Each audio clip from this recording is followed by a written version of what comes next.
Welcome to New Life Live with host and founder of New Life Ministries, Stephen Arterburn. New Life Live is dedicated to transforming lives one at a time, thanks to the giving hearts of you, our listeners. Our goal is to provide you with wisdom from God's Word to give you hope and help in life's hardest places. If you have a question you'd like to ask today, our phone lines are open. Call 1-800-229-3000. That number again is 1-800-229-3000. Now here's Steve. Well, good afternoon, good morning, whenever you are listening to this. This is Becky Brown, and I'm so glad you joined us. And by us, I mean Dr. Jacqui Mack-Harris and Dr. Jill Hubbard. Good morning, good evening, whatever time it is over there in California. Good morning, Becky. You know, yesterday was a big day. It was Father's Day. For some of you, it was a really good day. Some others of you, it may have been sad or may have been frustrating. I think about how it can open up a lot of wounds.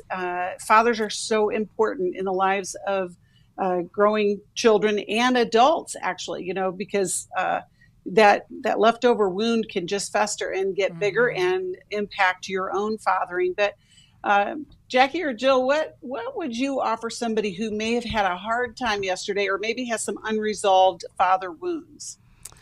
Oh, I just wish I could send them a big hug. I know. It's so hard to deal with these big holidays when you have wounds attached to them. But I'm a big believer in just being honest with oneself and just allowing yourself to feel what you feel. And if you feel sad, if you feel angry, if you feel disappointed or disgusted or whatever emotions come up, don't shame yourself or try to shove them down. Right. Kind of, a lot of times we end up stuck in emotion because we don't let it have its time, have its course. And sometimes you just have to ride it out. Right. And sometimes you have to share with someone else close to you, right? It seems like whenever we don't have something in life, that's what we see everywhere. And certainly on Father's Day, I think there's that tendency to see fathers, see families, and project onto them that they have an ideal situation, right? Yes. And so we need to be aware that we are overseeing that, right? Absolutely. That it's not that everybody else has the ideal and somehow we got forgotten in the mix. I like to celebrate whoever is fatherly in my life, right? Just celebrating good fathers. There's people in my life that have lost a child, right? And I like to acknowledge them on Father's Day. So anyone who has had a role in fathering that's around me, that crosses my path, that's what I usually choose to do. Well, I know that there... I was just thinking as Jill was saying, talk to someone. Sometimes we don't have someone present to talk to, so write. Even writing a letter, whether you have it to mail off or not, just writing those thoughts to the person you'd like to share it with kind of gives me empty chair vibes. Yes. Yeah. I just recently had a friend whose birth father was never in her life and then showed up because he's now near the end of his life and wants to make amends and feels bad for abandoning her. And, she didn't have a relationship with him. And so, what do you do with that? And she talked to a counselor about it, tried to make that peace with her father. And it's just like that book that Dave's gotten for any gift that you send us, we'll send you, Making Peace with Your Father. But Dave Stoop talked about how even when his father died, he didn't have feelings about it because he was so angry with the way his dad was so difficult to live with. And, that unfortunately is true for a lot of folks. We do celebrate good fathers and we want you to be good fathers. But when there's been woundedness and when it continues to impact your present life, you want to get that settled. And there are lots of ways to do that. We can help you with that. We've got counselors all over the place. We've got groups, and you'd be amazed at you two wouldn't be, but you'd be amazed at what a father wound can do to a person in their adulthood. Right. And you may not even know that that's what's at the root of some of the stuff you're struggling with. When you stand in the card section and you can't even pick one because they're all too sappy, that's a clue. That might be a clue. We'll be right back. It had become very apparent that some of the things I was involved with were taking over my life. In today's world, men are barraged with inappropriate content and images all day, every day. Some say that certain behaviors are just no big deal. It's just part of being a guy. But it's simply not true. It's a battleground for every man, and the opportunities to fail are everywhere. New Life's Every Man's Battle Workshop can help. After 7 years, just one weekend, a completely changed man. For over 20 years, New Life Ministries has been helping men regain their integrity and purity through their one-of-a-kind Every Man's Battle Workshop. He said, I think this is something that every man should go to. Married, dating, it was definitely life-changing. Now the workshop is coming to Washington, D.C., July 8th to the 10th. To find out more, call 1-800-NEW-LIFE or go to newlife.com. Hurry, early bird pricing ends June 24th. Plus, save an extra $50 with the code WAVA50. 1-800-NEW-LIFE.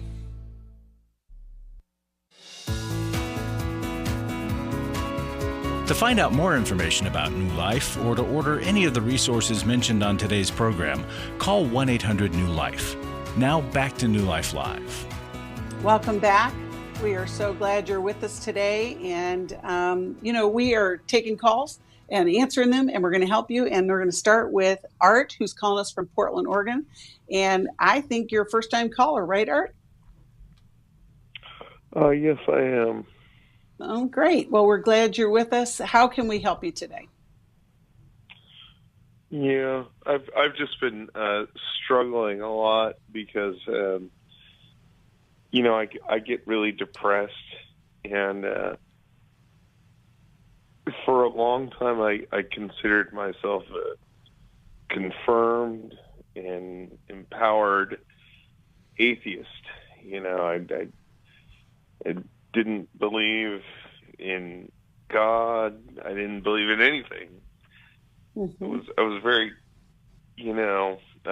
firm in my way at the time. But recently, I've lost some people in my life that were very, what I would consider them very pivotal. Mm-hmm. And they are no longer with me.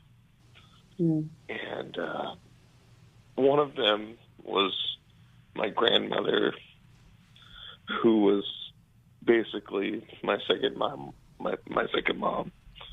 Mm-hmm. And the other was a woman, of course. It gotta bring the love life into it. Mm-hmm. But we had broken up, and we were both, this woman and I, we had broken up for several years, but we had talked about, getting clean and trying to get back together. Mm. We were drug addicts. Mm. Alcoholics, drug addicts, we used, not all the time, but, we would do drugs and drink and party and all that stuff, that you do in your 20s and early 30s. And one day she died. Mm. And it was very hard because I don't think she was doing drugs when she died. I believe that she was murdered.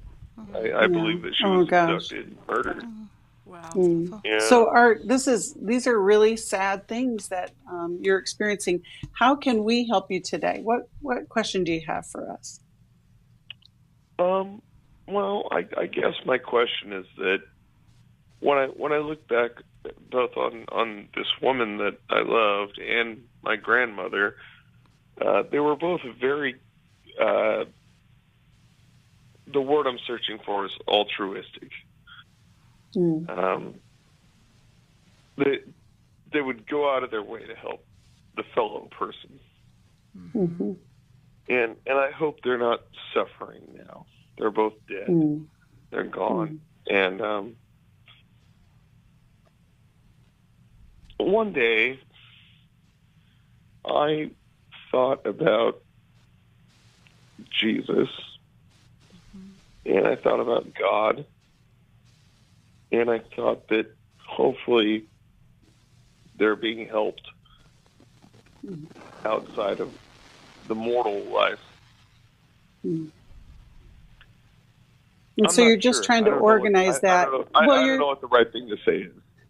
Well, it sounds to me, Art, like you're just trying to organize, that pain and the grief, and then what happens after this life, especially to two women who loved you and who were loving. Let's hear what Jacqui or Jill have to offer. Well, and Art, as an atheist, it sounds like you really put a lot of hope and faith in those people close to you. And now that those people are gone, it's like you are looking at what next. And it's interesting that Jesus came to mind for you, somewhat as someone who has been an atheist, right? Because when we lose people, when they're no longer with us physically, right?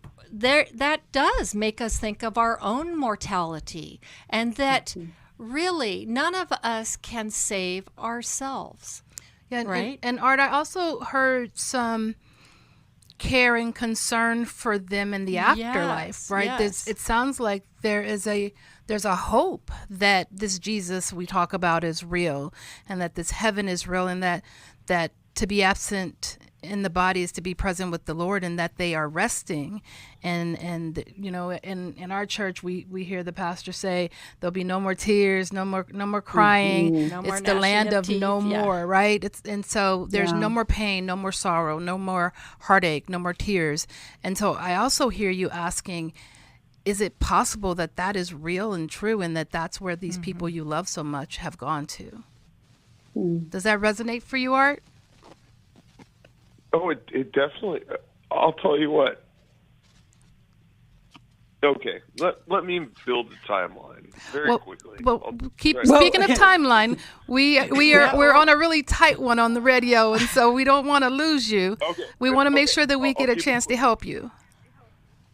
Okay, so it was 2 days before Christmas was when my love, my girl, was found dead.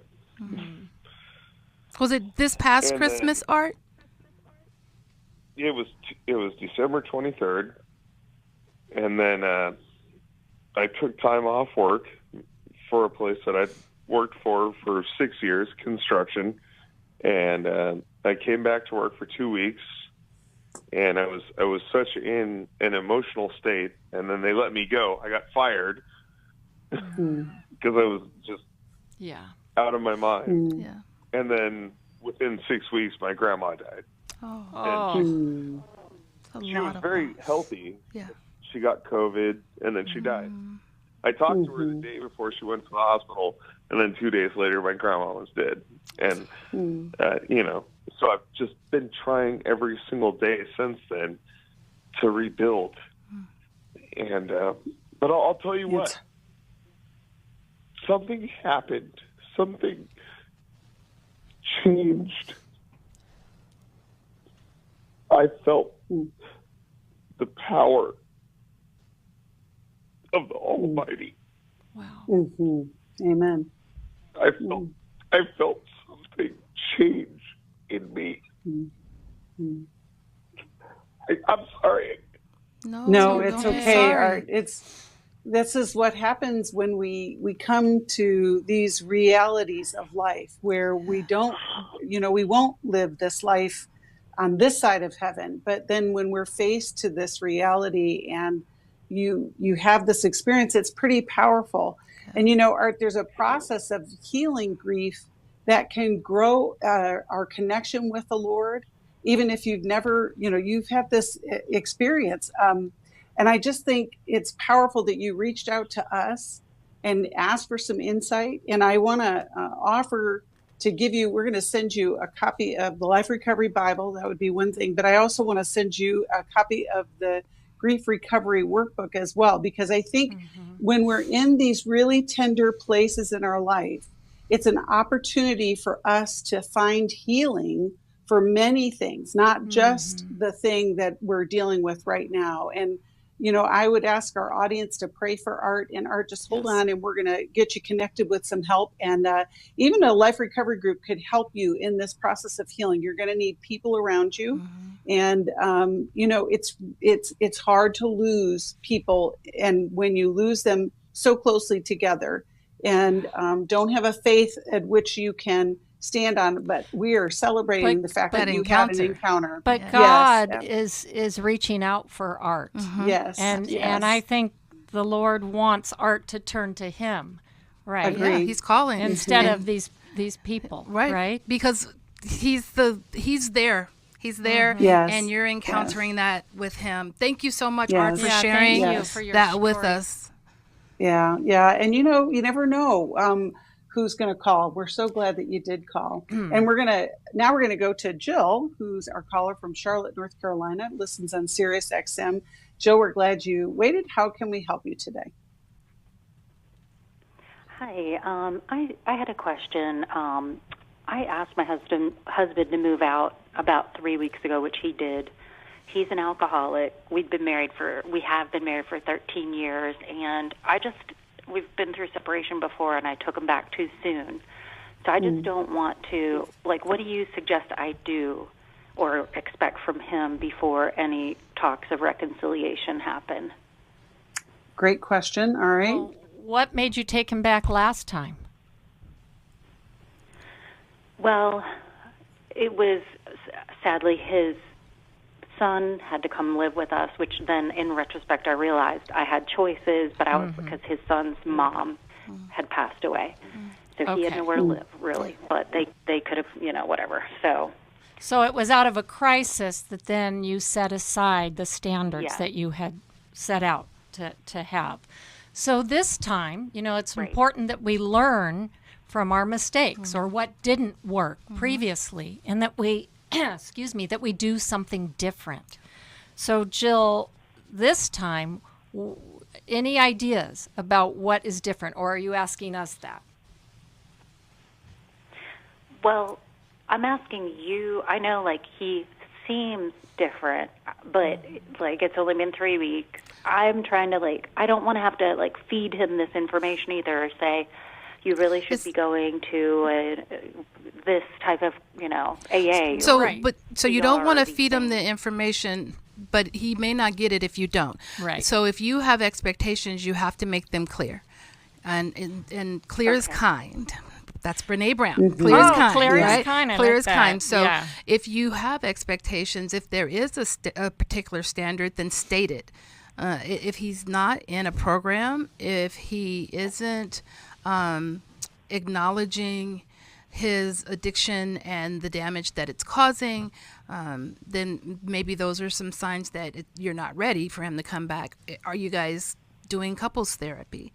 Is he in individual therapy? Yeah, there needs to be some at least minimum requirements, Jill. There needs to be some work done. And just go out and be different, get better. Okay, clear. You have to be clear. Men don't get it, and someone who's caught up in their disease of alcoholism really isn't going to get it. So he needs concrete. And I think you need it as well, because Yes. often Yeah, 'cause I'm how do we working with measure? couples, and I will say, what do you need? And they'll say, I don't know, but if he loved me, he'd know. No, Right. He's not going to know. He's not going to know what you need.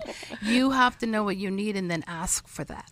Right. So he's involved in AA, right? Yeah. He's going to so many meetings a week. He's seeking a counselor to work on himself. And be ready for him to not be able or willing to give you those things, because we can change what we do and how we respond, but we can't control the other person's response or reaction. But you, regardless of how he responds to it, you get to say what's okay and what's not okay for you. But you have to know what those boundaries are. Right. And the thing is, Jill, what I love is that you're thinking of how can we reconcile if he leaves, and that's really an impactful statement to him. As you get clear and you guys work with a therapist and you set out some kind of markers, when you come back together, you'll be able to say, we did this and he did that, and I did this and he did that, so that you'll know, because people will ask, how did you do it? And we have, we talk to lots of couples that have reconciled over some really difficult situations after, doing some really hard work. So I think that there is some hope for you, Jill, but it's going to take some work in the meantime. What would be a suggested resource? I was thinking How We Love, and and you're not too far. Maybe you guys can join us in July at the Intimacy and Marriage Workshop in DC, because it could give you an opportunity to really get some clarity and to have a plan moving forward. Plus, have a group of people who will support you along the way. It's tough. It's tough to be married, but it's tough to go through these difficult things. But it can be worth it. And we're so glad you called. Jill, did you have something else you wanted to add? No? Oh, okay. No, all that is good. Okay, we'll be back. My husband was involved with pornography addiction. He was unfaithful. I called the wedding off. He stepped out on the marriage and ended up having a child. The Restore Workshop is designed for a woman dealing with a man's sexual addiction issues. My husband is a recovering sex addict. There were strip clubs, other ladies. If you've been affected by betrayal, an emotional or physical affair, or pornography, the Restore Workshop will equip you with support and tools to help you through. Restore has empowered me and has given me the tools to work through my anger, work through my pain, work through my confusion, and help me realize that I am worthy. Being here and being surrounded by people who get it has given me my power back. The Restore Workshop is coming to Dallas, Texas, July 15th through the 17th. To register or to find out more, call 1-800-NEW-LIFE or go online to newlife.com. Thank you, Restore. You have changed my life forever. Chris Williams on coaching. Oftentimes I get asked, what is the difference between therapy and coaching? The biggest difference between the two is that a therapist is going to be looking for a diagnosable mental health condition, whereas a coach is going to look at a particular issue and help a person work through that. If you need a coach, call New Life today and ask about the New Life Coaching Network. Our coaches have been trained and screened with the same intensive process we use for our network counselors. If you're looking at an issue in your life that you just kind of want to change, whether it be your weight or leadership or other areas of behavioral patterns, check out coaching. There can be some really, really helpful things for you. Take control of your life and take action to achieve your goals. Call 1-800-NEW-LIFE. That's 1-800-639-5433 and talk to us about getting a New Life coach. 1-800-NEW-LIFE.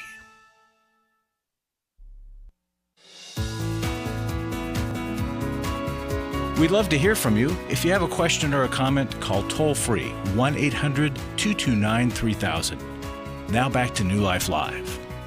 Welcome back. We're so glad you're with us. We're taking calls, and we've got some waiting for us. But Jill, Becky, you had one more comment. So I did actually have a comment after we got to the break. Well, and we say this all the time, but it's really important to reinforce that Jill needs to get involved in Al-Anon or a codependency group or a life recovery group herself, because it's really, really helpful to have those people around you that understand what it's like to live with an alcoholic, and that can help you formulate what you need to do. And be in her own individual therapy as well. Yeah, I think that's a great idea. Well, thanks for that. We're going to talk to Pamela now, who's calling us from Dallas, Texas, and watches us on YouTube, and you can too. And if you do watch us on YouTube, like it and subscribe so that other people will know about New Life. But Pamela, we are glad you called. How can we help you today? Well, thank you for taking my call. Of course. I have a son that's in college who lives with me, and I have committed to help him, financially, as long as he's in school. But I also had some things that I want him to do, which he's not doing. He's not working, and I told him I need him to help with his own expenses, like pocket change. And he is refusing to get a job. And he also is refusing to go to church, and that was one of the other things that I, had talked to him about. And he was going with me for a while, and then he stopped going when COVID. When COVID hit, we all went online, and he stopped watching online with me. And he said he was going to go on his, on his own, but now he's not doing any of that, and he just seems hostile right now. I don't know what to do about it, because I feel like if I give him an ultimatum, that could ruin our relationship, and I don't know where he would go if I told him, you do these things or you got to get out of here. Which is smart. Sometimes I don't really know what to do. Yeah, sometimes we set punishments and ultimatums for things we can't live with either. And so I think that that's wise to know that maybe giving him an ultimatum isn't going to work for you. But Jill, you were... Well, right. Or we get hyper-focused on the behavior that we're wanting and feeling their defiance against that, and that's all we see. And yet the more we try to control a behavior, we're often missing the person. And so I think it has to start with conversation to even highlight, I'm wondering what's going on with you. You seem more hostile, and I know I've asked some things of you, and you don't seem willing to do those things. Tell me what's going on in your life. How are you feeling about living here with Mom? And I'm even wondering how he's doing in school. Like, is any part of his life working right now? That's a good question, because I have asked him about his grades. And I know the last time was in the end of last semester, I asked him about his grades. It took him a while to give me that answer. And he said, the grades that he told me sounded good. But I do agree with you. I feel like, and I've told him this, and I've asked him, what are his concerns? Does he have any issues with me, our relationship? What's bothering him? I've asked him those questions, and he kind of clams up. And I guess I can back up a little bit. My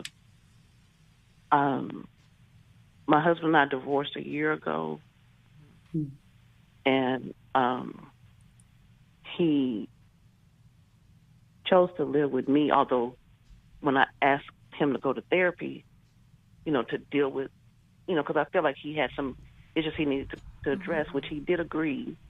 But he told the therapist, because the therapist asked me to be at his first session, he told the therapist that he felt like he didn't have a choice.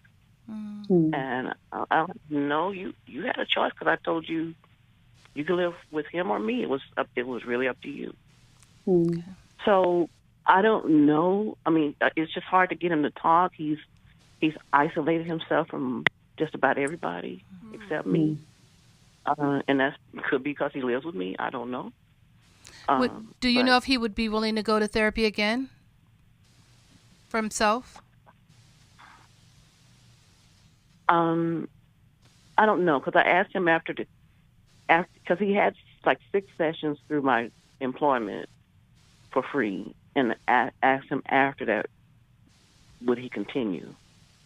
And he said yes, but he never did. I wonder, Pamela, you're such a great mom to be this sensitive and to be this cued in.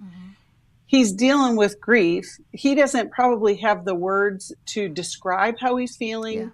And when a child says that they didn't feel like they had a choice, that's how he felt, no matter how clear you made it. So it wasn't that you didn't say it enough. It's just that's what was in his mind and in his thought process. I'm thinking, and we'll talk to you after the break too, but I'm thinking that it would be helpful for a therapist to talk with both of you to get the conversation going. Because there could be so many things that he's dealing with that he doesn't have the words to bring it to the surface. Yeah. But I mean, Jill, Jacqui, what do you think about that? I'm thinking that there's some things he might not talk about with or in front of his mom. I do agree that family therapy or at least some conjoint sessions would be helpful to get that conversation going. But I think he's got a lot that he needs to talk about that might be about his parents before he can get to having a good conversation with her. And I agree with you, Becky. He doesn't have the language to talk about what's going on inside of him. It's tough. It's tough. We'll be back after this break. For most of my life, I've been dealing with an opiate addiction. Why is opioid addiction quickly becoming one of our nation's biggest killers? Maybe it's because it isn't only those who are addicted who are in denial. We did what I see so many parents do, is it can't be an addiction. There's something medically wrong. It's impossible to solve a problem when you don't know what you're up against, and families will try to find any explanation except the one that will put them on the right path. Alcoholism and drug addiction is a family disease. It doesn't affect just the individual. If someone you love is abusing painkillers, know what you're up against. It's time to admit it's addiction and seek treatment. Call us today at 1-800-NEW-LIFE. We have Christ-centered partner treatment centers around the country. Call 1-800-639-5433 or visit us online at newlife.com. We just made a decision. We will do whatever it takes. 1-800-NEW-LIFE. I was really living a very anxiety-filled life. I turned on New Life, and the topic that day was about anxiety. And just by listening, I got relief. You can help New Life stay on the air by joining Club New Life today. When you sign up to support us monthly through Club New Life, we'll send you the new member thank you gift of the Life Recovery Bible personal size, the 1-year Life Recovery Prayer Devotional, the New Life Journal, a New Life pen and highlighter, and a New Life zipper tote to hold it all. Plus, there are ongoing benefits like access to the Club New Life video library, the monthly Club New Life CD or download, quarterly resources, free shipping on purchased resources, and discounts on workshops. Call 1-800-NEW-LIFE. That's 1-800-639-5433. Support Club New Life, and together we can help hurting people find help and hope in life's hardest places. Call 1-800-639-5433 to join Club New Life today.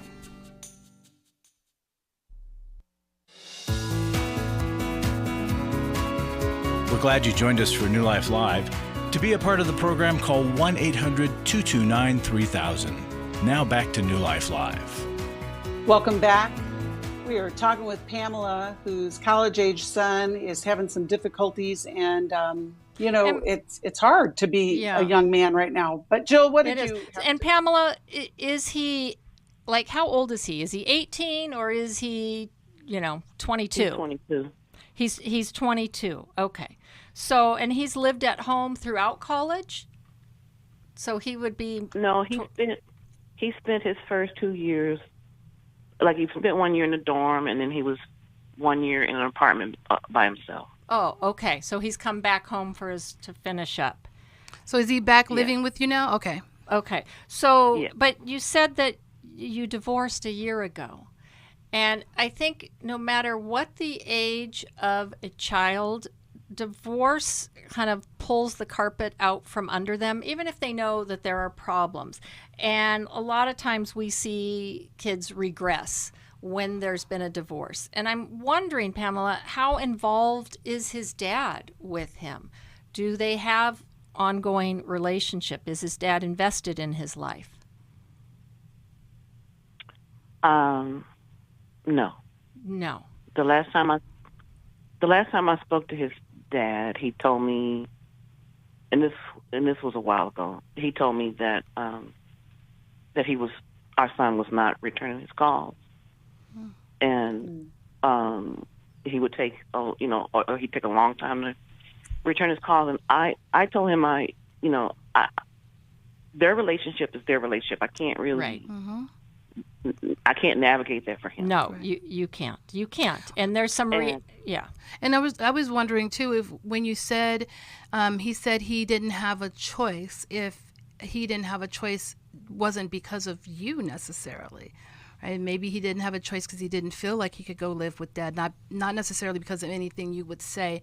And as Becky said, it was like it's the feelings that he was having, whether you wanted him to feel that way or not. That relationship with his dad, though, is really important. And I wonder how depressed he is, or how much this anger is at Dad. And anger is often a form of depression, especially in men. In men or in young people. Yes, I tried to get him to share his feelings about his relationship. How does he feel about the disconnection. Yeah. And he told me that he basically blew me off and said, if I want to see him, I'll see him. Okay. So he's mad at Dad. Yeah. Okay. Well, I wonder though, Pamela, you just divorced, so where he lives would be really his choice. I mean, he's an adult. Mm-hmm. So it's not the same as a child, a custodial situation where he had to live with somebody, and he did live away from you. I wonder if he isn't depressed and he just doesn't even realize it, because just the way you just described how he doesn't call Dad back, he's kind of, his affect is very flat and not engaged in life. And for a 22-year-old man, even if there is a divorce, there's a spark that's missing from him. And I think that's where the challenge is of getting him to get a job, to do anything. He may not even have the capabilities at this point, and that would be more concerning to me. But Jacqui, Jill, what would you say about that? I agree with that, Becky. I think he might not be being defiant and disrespectful. He may not have the energy or the capacity to think through taking the next steps. Sometimes depression is so debilitating that it's hard for people to get up in the morning and brush their teeth. So to go and apply for a job might seem like an impossibility, and he wants it, and then it's reinforced, right? He knows he should get a job. He doesn't get a job. He knows he should do good in school, and he might not be doing great. He should return these calls, and he's not. So then these are all failures. All these little failures that he's having that then just kind of feed the depression. Right. Right. So he's avoiding life. He's avoiding life right now. And so we're all moms. What would we say to this and mom? I think when you think of your child as depressed, that puts a different spin on it. And I would share that you're concerned about him and that you wonder about him being depressed, and just kind of name the things you're seeing, and that you're there for him. You want to come alongside him, and you are there to champion his success, right? To help him be successful. But you also understand that he's hurting, and that you want to come alongside him in that too. Yeah. And even the church piece, I imagine that he might be even frustrated with God. And so trying to get him to church, that might not be the answer either. So to answer your question, Becky, what I would do is I would say, I am really concerned. You seem really depressed. That concerns me. I'm here for you, and I know you can talk to me about absolutely anything. But right now, I'm not the person you want to talk to, so let's find someone else. And if this first therapist doesn't work for you, we will find another one, and we will keep on until you find a therapist that you feel like gets you and hears you, because I want you to be okay. Right. And I'm your mom. You matter. Yeah. And if you matter, and I need you to know you matter. I see you, because sometimes this age group of kids, they don't feel seen and known because they're not. You don't get what he's going through, and so he doesn't feel seen and known. But if we can tell them, just I need you to stick around. I need you to step up. I need you to just be taking care of yourself, do whatever the next thing is. Keep talking to him, keep encouraging him. So we're not saying don't keep doing those things, but also let's find someone who can help you figure out what's holding you back or holding you down. I'm your mom who loves you, and I'm not going to let you just fade away and give up on life. Yep. We will get you connected, Pamela, to somebody in Dallas. We've got great counselors there. I also, one last thing about Dad is you're not going to manage that relationship, but I would enlist his help. And I would say, I know he doesn't call you back. Would you please just continue to call him at least once a week? Or show up. Or just show up, because I think our son is depressed. Yes. And I think that could be a good way to go. Well, thanks for calling, Pamela. We'll be praying for him, and we'll get you connected. I'm just, you just want so much for these young men to live their life, to be, to experience life. It's hard though, and it's a difficult time, but we're glad that you called. Larry Sonnenberg has joined us in the studio there in California. Hi, Larry. How are you Becky, today? And doing good. What do you have for us? Well, a little testimony, handwritten note lady sent. Dear Steve, Mylan, Jill, Sherry, Chris, Alice, Becky, Jackie, plus Larry and all of your wonderful staff who work together to make New Life possible. You're a great blessing to me and to many, many hurting, lost, heartbroken, stuck people. I was one. That's why I give to help you help others, as you have helped me with your wisdom, counsel, truth, and hopeful encouragement, even your laughter. Please keep on doing what you're doing. I'm thankful for you all. You have taught me so much, and the truth is setting me free. I still have a ways to go in my recovery to take my life back. Hope to meet you all one day. It's not quite the rags to riches kind of testimony we often bring, how somebody's life was just drastically turned. But I think it speaks more to what happens daily with people who listen to this program. They're encouraged, they get the truth, they know what they need to do, and they do it. And life is different. And I always come here to do testimony and seek a little support. And lately I've said a few times that life's a little different today. I want to just acknowledge that.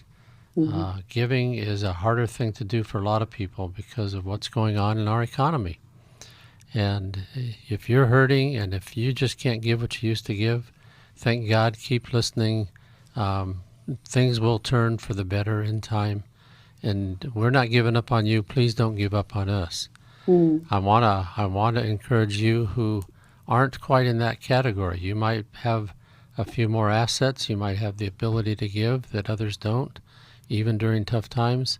And I'm just asking you to maybe give a gift in support sooner than you might have otherwise. Maybe you give half of what you were giving before. We have this matching gift still going on. So you have given what you thought you were going to give. We just need your help. We don't want to get in a position where we're panicking. We're not, we're not in a stage where we're going to cut expenses, drop stations. We're not thinking about that. We have in the past had to take that kind of approach, and we don't want to do that. So we're just trying to keep things where they are, or maybe a little better if we can, but we just need your help. That testimony or that note that you just read, Larry, reminded me that we're kind of like a big, small group.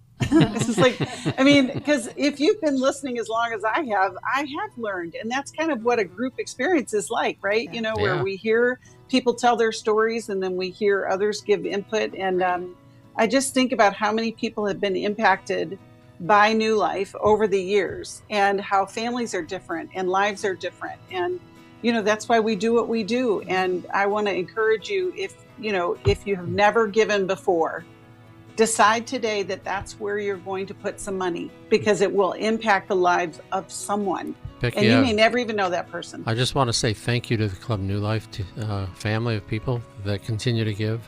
It's hard, I know. Some of you have had to give up that for right now. But if you haven't joined Club New Life and you want to know more about it, call us at 800 New Life. It's a wonderful way to help New Life keep on keeping on. It sure is. We'll be right back after this.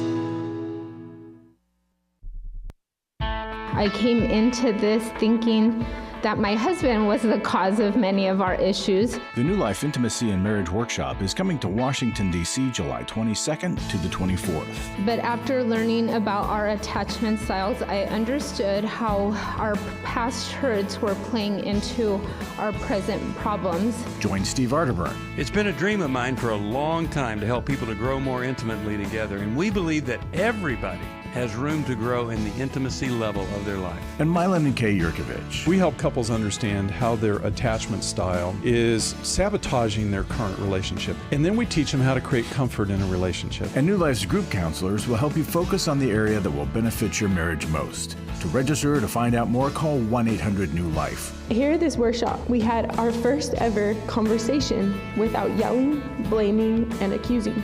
1-800-NEW-LIFE. Hi, this is Steve Arterburn, and for 30 years, New Life has been the most trusted name in Christian counseling. Your ministry has saved my life. If you struggle with emotional hurt, family or marriage problems, the pit of depression, or the pain of addictions, we can help. I'm down 100 pounds now from what I was. You guys are awesome. You're a blessing to America. Our treatment programs provide clinically appropriate solutions from licensed professionals, all in the biblical framework. I have had problems with alcohol. I think God has ordained this place to be His. You don't have to be a prisoner of your pain. Help is available at 1-800-NEW-LIFE. She tells me that I'm a new man, and I feel like a new man. It worked for me, and it can work for them too. This time it is different. If you're ready to take the first step toward genuine spiritual and emotional healing, please call us today at 1-800-NEW-LIFE. God can open the door to a better tomorrow right now. call 1-800-NEW-LIFE. That's 1-800-639-5433. To find out more information about New Life or to order any of the resources mentioned on today's program, call 1-800-NEW-LIFE. Now back to New Life Live. Welcome back. We're so glad you joined us today. We've had some great calls and we appreciate you listening, and I would hope that you would share it with somebody else because just like I said, it's like a big, small group and we want more people in it, right? But right now we're going to talk to Karen, who's calling us from Kentonsville, Maryland, listens on WAVA. Karen, thanks for waiting. How can we help you today? Yes, good afternoon. Thank you for having me. We're glad you're here. Thank you very much for having me. I listen to your show all the time. Great. We appreciate that. What's your question for us today, Karen? The reason for my call is infidelity with my husband. He continued to cheat, and I just keep taking him back. And we've been married for 16 years, but we was together for 25. But it seems like every time I take him back, he goes and cheat again. Now, I guess he's hurting, or I know he has issues with depression and alcohol and different things that he don't talk to me about. So I don't know. He blames it a lot on me, and I'm not saying that I may not contribute to some of the problems because I'm not aware really what he's going through. But it's hurting to me to know that he goes out and forms other relationships with other women. As we speak now, he even moved in with another woman. And I'm just so hurt, and it's so hurting to me, and it's like 10 minutes away from my home. So I bumped into them, and it's hurting. But he continued to tells me he wants his marriage. I don't know. You know, every day I wake up and I pray, Lord, what should I do? Like, I'm on a minute of just filing divorce, but I don't want to do it. Karen, so what would keep you from filing for divorce? I know that may seem like a shocking question, but he's had this history. You guys have been together a long time, and he's kind of gaslighting you by saying to you, I love my marriage, but he's living with another woman. That's very confusing. Right. So what prevents you, what prevents you from taking the step? Because I guess he's just a very big, he's a liar. So he convinces me and persuades me. I just believe it. He's a little liar. He's liars. I believe his lies. I believe his lies that he comes up with. Oh, I'm just renting a room, and it's not like you think it is. And I just need some time. We need some time with each other. You're having a relationship with this woman because I've seen you driving her around. So have you, Karen, ever done any therapy for yourself? Yes, I have. And we have over the years, I have. Karen, you know what? Through my pastor. I'm sorry. You said you had counseling with your pastor, and yes, but he didn't show up. He didn't show up. This one of the times when we wasn't together, and I guess I asked the question like, why didn't he show up? And we have been continuously going to counseling and therapies, and now he told me like he didn't want it. Yeah. So Karen, yes. A relationship cannot survive on one person's goodness. You've invested a lot in this man. He's family. He's familiar. He's what you've known for the last 25 years. You are his home base. He keeps turning back and touching base with you, which in turn keeps you hooked in. Because you've invested so much, you have, I imagine, have lived off of the potential of what this relationship could be in the midst of all of his cheating. And that is really, really powerful. And it's like, well, if I do a little bit more, if I'm not so hard on him, like you're the person that's looking at yourself trying to be better when you're already the good one in the relationship, right? And he has taken advantage of your goodness. Right? And I believe that he likes having you around. He doesn't want to lose you. He does want his marriage. He does want his marriage. He wants his marriage, but he wants it on his terms. Right. Some people are actually prone towards polyamory. They want to be with more than one person at a time, and it's really hard for them to be in a monogamous relationship. And sometimes, unfortunately, people don't know that until they're already married with someone who is a monogamous person. And so there are choices for you to make, but you have to decide for yourself what your desire is. What's your expectation for your life? What do you want your life to look like, and does he fit into that vision? So maybe what can you and can you not tolerate in terms of your life? I think you need boundaries for you. So that you know what's acceptable and what's not acceptable. Yes, start thinking more about what you need. I know sometimes people will say that's selfish. I'm a fan of being selfish. You have to put your mask on first. Put your mask on first, and then you have something to give to others. If you are not taking care of you, right? God, the Bible says to love others as you love yourself. So we're going to love God, we're going to love ourselves, and then we're going to love others. And so you're missing the love you part. Well, and Karen, I think that it's been going on for so long that this is the relationship. Yep. Do you know what I mean? It's not going to your be relationship, right? Your relationship is the drama. He don't want to change. Exactly. No. Right. Exactly. He wants you to accept that this is who he is. Right. And if he does change, it won't be because you manipulated something. Right. Exactly. So, but the hard part is, how do you get? Yes. How do you get into a different place, though, Karen? That's the challenge that you have. You're going to have help in making a new life. And not settle for this type of connection. Right. I'm working on that. Because sometimes it's easy. Good. Sometimes it's easy to think, well, this is better than nothing. Yeah, I was going to say, Karen, have you heard the phrase, it's better to have a part of a man than no man at all? It's actually not. Right. It's hurting. Right. Because I come from a two-part, family. I had a dad and a mom in my life, and he lied to me from the get-go and told me that his parents was together married. Come to find out later on, they was never married. So his father was just like how he is. So pay attention to that. The same way. Yeah, pay attention to that. He lied about something he didn't. Why lie when the truth will do? What would make you lie about your parents' marriage?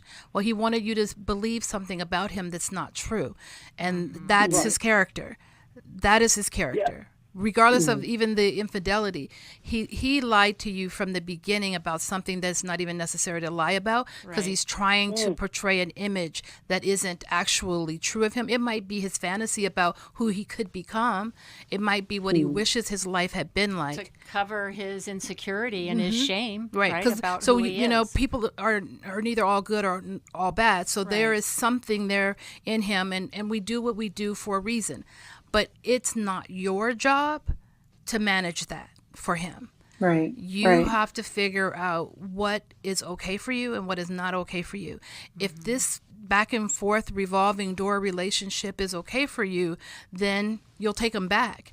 If it's not okay for you, then you'll have to deal with the grief and loss of not being in this relationship anymore. But do your work so that you can figure out what your next steps are. Yeah, we're so glad you called, Karen. We're going to send you a copy of Healing is a Choice, and we're going to get you connected with a counselor or a life recovery group, because you're going to need that support in these days of change, whatever the future looks like. You can't do it on your own. And it's really difficult when you're in relationship with someone who is not of good character, and it can destroy your life. And we just hope, if this is part of your story, that you'll reach out and you'll give us a call, 1-800-NEW-LIFE, or you'll go to newlife.com. We have all kinds of great resources that can help you live the best life. And we have workshops that are going to be in your area as well as online. I'm so grateful for you, Jacqui, and for you, Jill. Thanks and for listening. See you next time. We hope this program has helped you by giving you insights for handling the challenges you face in your life. We want you to know that we're here for you, but you also need to know that New Life Live is a listener-supported ministry. To make your donation or to get any of the resources mentioned on today's program, call 1-800-NEW-LIFE. That's 1-800-639-5433, or write to us at New Life Ministries, P.O. Box 1029, Lake Forest, California, 92609. Please join us again tomorrow for New Life Live. Hi, thank you for watching New Life Live. You know, New Life Live is a Christian counseling program where we deal with the hard questions about life, relationships, kids, free choice, freedom of will, whatever. It's all right there on New Life Live every day, every weekday, 1 p.m. Eastern, 10 a.m. Pacific. If you want to call into the live broadcast, you can find the schedule on newlife.com or click the social media link right below. You can see every episode of New Life Live on the New Life YouTube channel. Watch it with a friend, watch it later. Be sure to subscribe and hit that bell so you'll never miss another episode. So if you want to listen on the go, download the app. The link is right below. And I hope if you need some information, if you want to get some help, you'll call us at 1-800-NEW-LIFE. And I'll see you next time.